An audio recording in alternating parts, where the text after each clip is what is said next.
Hey guys, what's going on? This is Ray with Follow My Lead. YouTube, what's happening? Instagram, what's happening? My clients, my lovely clients, what's happening? Hey guys, so I wanted to just check in for a minute. I was out doing some training, and somebody had pulled me aside, and they were talking with me, asking me some questions, and they wanted to give me a tip, which is fine. I like tips. I like to learn new things. And they said, if you use the not if you use. They said, the best thing for the dog is a harness. And I listened. They talked a little bit more. They say, because it takes away the stress on their neck. So I let the lady finish. Real nice lady, sweet lady. And then I had my moment to talk. And here's my thing, about harnesses. Like, I have harnesses. I use harnesses. But for me, there's a time and a place for a harness.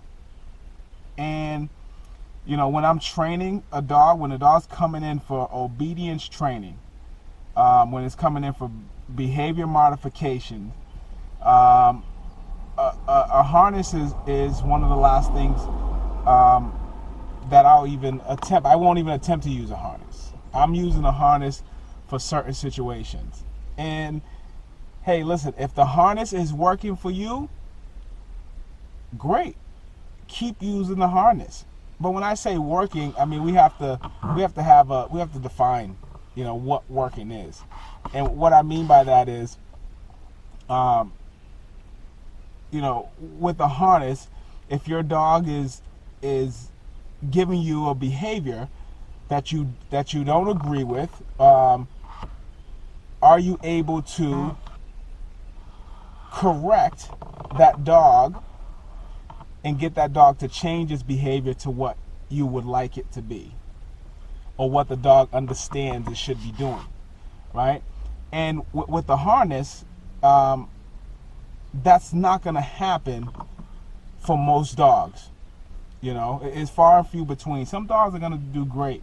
If you start them out young and you put in the time and effort to work with them on a harness, and they're not a really pushy dog. You're doing some good things with them, and you're starting training with them and doing some work. You can have a lot of success and walk with the harness and the dog not pull or anything like that. But here's my thing: even with the harness, you're still going to have to deliver some type of correction.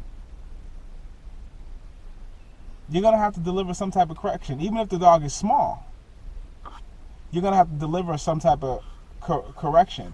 So what I would say is, listen, I mean, definitely no harness and retractable leash. Like, that's totally a no-go. But a harness for 95% of the dogs that come through for training that I'm working with, like the dog that I was out working, is not a harness guy. Now, if you're going to go and take your dog out for a potty break, and I'm not saying, see, people get it confused. They think a potty break and a walk is the same thing, and it's not. So if you're going out for a potty break and you're taking your dog out to relieve himself, you have on harness, great. No problem. But if you're going for a walk, the harness may not be the best thing, because you may run into some situations where you need better control, and the harness isn't going to give you that. The other thing is, and there's a lot of working dogs or dogs in sport that use harnesses, and that works out great. That's a reason why they're using that harness. But for the most part, you're going to need a tool that you're able to communicate with the dog. Now, when you're able to communicate, one of the ways to communicate is to say, let the dog know when it's doing something wrong, right? So you've taught the dog what to do. Now it's like, hey, this dog's doing something wrong. How do I communicate with them? And a harness is not the best way. A harness on a Rottweiler, a harness on a German Shepherd, a harness on those big guys And most dogs that are like checked out and have behavioral problems and that have kind of came up and, you know, there needs to be some modification in the behavior, they're not listening through a harness. You can't communicate to them through a harness. So that's fine if you're using a harness, but for training, when they come to my program, they will not be getting trained on a harness, and that's A-OK. I think a lot of people, you know, use harnesses, which I think is just a fad. It's just a fad. When I hear the stress on the dog's neck, training is about relieving that stress on the dog's neck. So if there's any type of stress going on, that means that the dog must be doing a lot of pulling, right? So in a good training program, we should be relieving any type of tension from the dog's neck, whether it's with a prong collar, with a slip-on collar, with a dominant dog collar. We should be removing that stress. So that stress is just a temporary conversation, and then that goes away, and that's it, right? We have to. It has to be immediate. It has to be immediate. It needs to have some type of level of intensity to go along with it when you're communicating through a correction, because you want to do them correctly and not a whole bunch of them. You know, it's the same thing. Like my daughter's 10 months, right? So if she's running around and she goes to an outlet, the level of communication that I give her will, one, startle her, right? It's gonna startle her a little bit to get her out of that mode, and then maybe move away from it, or, you know, I may go and swoop her up.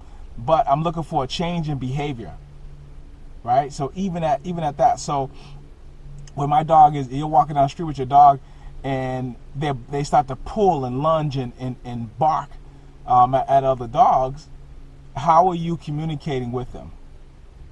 How are you communicating with them? So, you know, that was on my mind. Harnesses, I wouldn't recommend them for most dogs. Maybe, you know, for some puppy stuff, we may use a harness, some different you know, stuff for puppies. But in my program now, I'm not really using a harness. I'll use it if the dog has you know, like I said, you know, I may use it in combination with a training tool. If I'm out, like, you know, with a backpack on, it has a harness kind of attachment to it.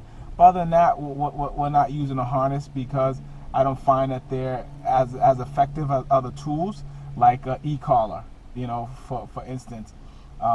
So that's just me. But if it's working for you, great, have at it.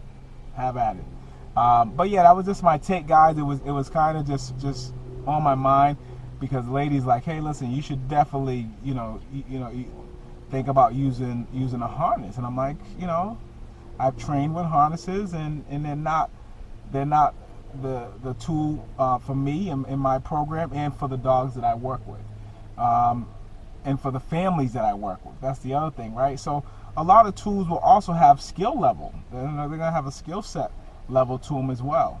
So just not the option.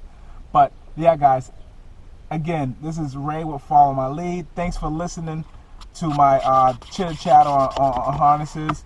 And, you know, you don't have to agree with everything. That's not the point, but that's just my take on harnesses. But thank you so much. I appreciate you. Tune in next time. This is Ray with Follow My Lead, and I will talk to you guys soon.